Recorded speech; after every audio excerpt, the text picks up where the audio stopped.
Status check. Propellants. Go Atlas. Go center. Go center. Pressurization. Go Atlas. Go center. Atlas autopilot. Go. Centaur autopilot. Go. Launch director. Go. Memorial Day, May 30, 1966, Cape Kennedy, Florida. All recorders fast. Minus 12 seconds. Engine start.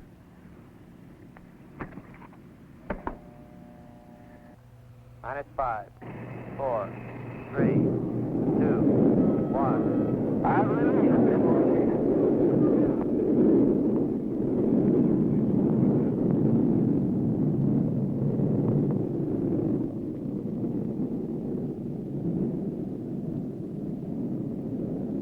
The Convair-built Atlas 290D and Centaur 10 successfully boost the spacecraft Surveyor 1 into a lunar intercept trajectory. Surveyor 1 soft lands on the moon. Its television cameras photograph and transmit to Earth the first pictures from the surface of the moon. They prove that man and his equipment can be safely landed there to begin the new era of exploration into the outer reaches of space. Another era began 44 years ago when Major Reuben Hollis Fleet leased the facilities of the Gallaudet Aircraft Corporation in East Greenwich, Rhode Island, to build airplanes. Interviewed in 1953 on the occasion of Convair's 30th anniversary, Major Fleet gave this account of Convair's beginning. I had just resigned the Army Air Forces and had taken a contract as a manager of Gallaudet Company. To my surprise, I found that it had nothing worthy of continuity or perpetuity and that it owed $3 million. So I decided to get a new start. I founded Consolidated Aircraft Corporation with $25,000, which my sister and I put up. I bought the designs from the Dayton Wright Company to the TW3, which is a side-by-side trainer. I got a contract for 20 of them from the Army, amounting to $180,000. I finished the 20 and meantime concluded that the airplane was not a success. But at the end of the contract, we had $201.98 profit. $201.98. Not even enough to fuel one of today's jet aircraft to fly from San Diego to San Francisco. From this beginning grew one of the world's largest corporations.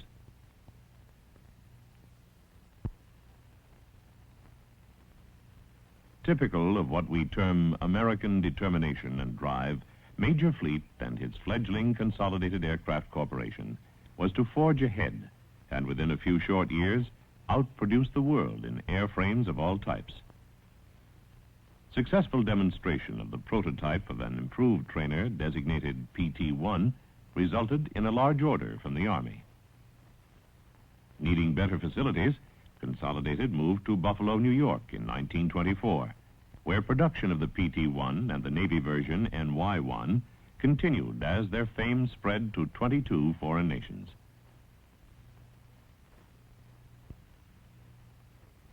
Safety and rugged dependability were synonymous with Consolidated aircraft.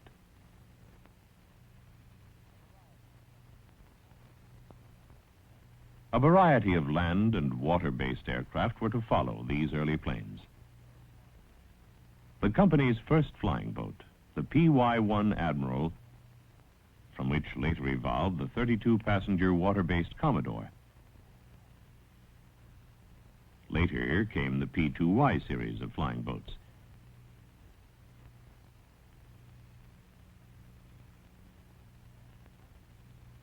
And the world-renowned PBY Catalina patrol bombers. Prompted by an ever-increasing need for year-round testing and flying seaplanes, Consolidated moved to San Diego, California in the fall of 1935.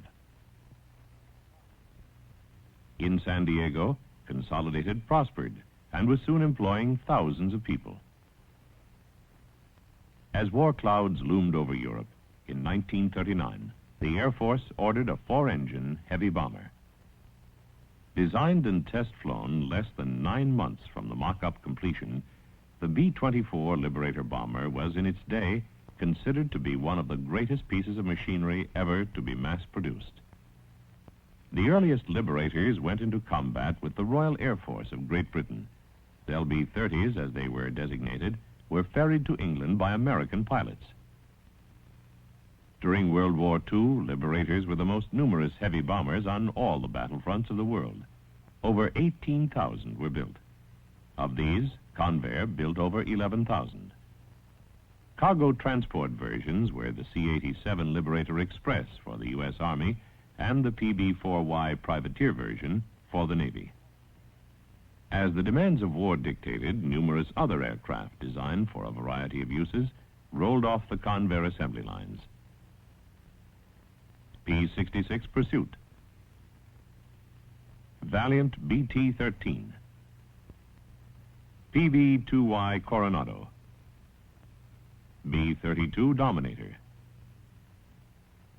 Vengeance A-35, AT-19 Reliant. The 1943 merger of Consolidated and Vultee Aircraft Corporations brought together resources and facilities, enabling the new Consolidated Vultee Aircraft Corporation to maintain a leading position in the industry.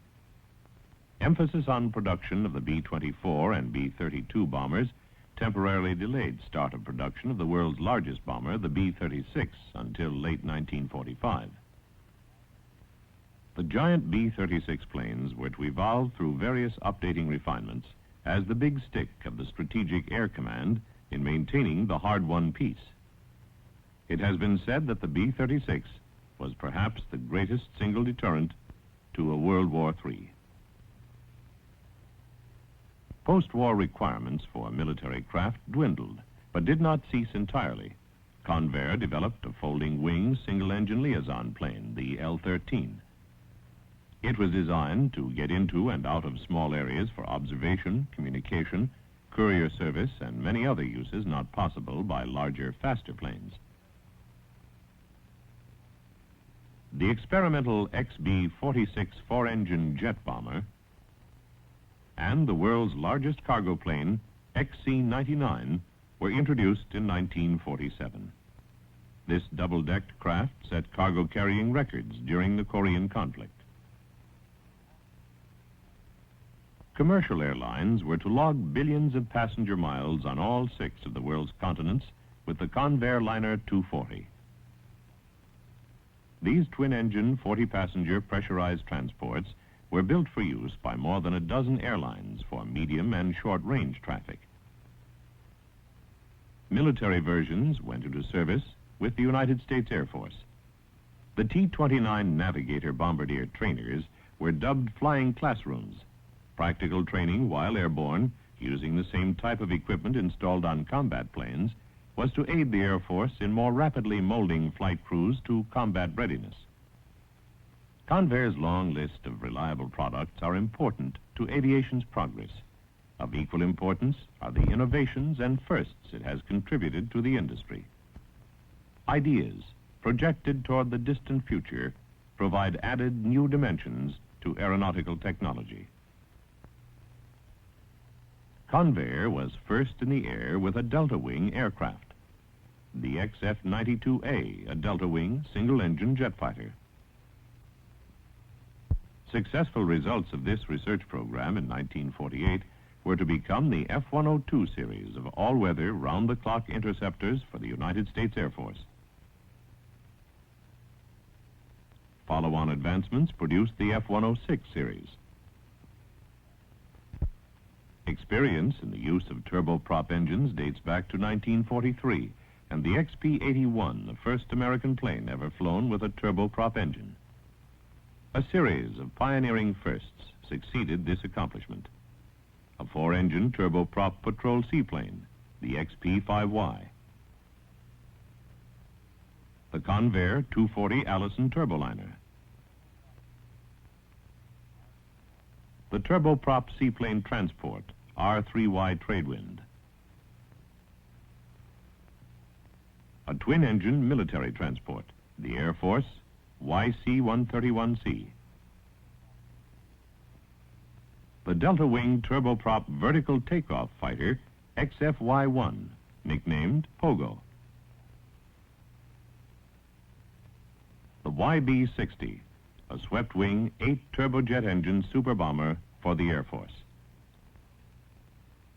Hydrodynamic research by Convair produced the world's first jet-powered delta-wing seaplane for the Navy, the XF-2Y-1 Sea Dart.